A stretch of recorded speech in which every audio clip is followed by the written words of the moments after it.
на Никола Гавровски във Велико Търново, където е и Димитър Благоев, се събират млади и смели хора.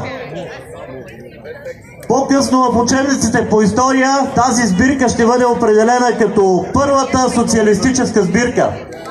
След нея тук на Бузлуджа се създава и нашата партия, на която всички ние сме наследници. 135 години. Ние се качваме на Бузлуджа не като туристи, не за разходка, а защото вътре в нас е закодирано една съдба. Тя е закодирана в нашото ДНК и тя ни качва всеки път тук на Бузлуджа.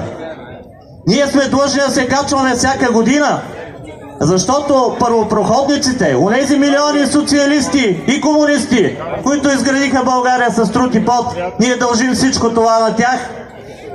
Онези хора, които в така нареченото време на прехода и псевдодемокрацията бяха хулени, обиждани и заклеймявани, но те запазиха и издържаха заедно с вас всички ние тук нашите идеали. И затова се качваме на Бузлуджа всяка година.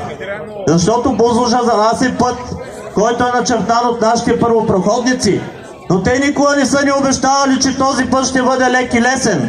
Никога не са ни обещавали, че ще се качваме твърде леко тук на Бузлуджа и ще го вървим. Напротив, те винаги са считали и вярвали, че политическите цели и политическата реализация и социалистическото общество ще бъдат постигнати изключително трудно, понякога дори невъзможно.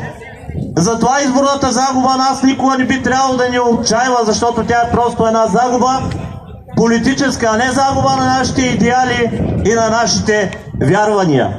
Онези вярвания, които ще ни принесат през следващите 10, 50, 150 години или 135, както ви е по-удобно. Завършвам с една мисъл на гениалния Георги Константинов, който казва така: живеем в по-добро време, но то е обяснено от древните мъдреци. Идеалите раждат герои, интересите подлеци. Да живее Бузлуджа! Да живее!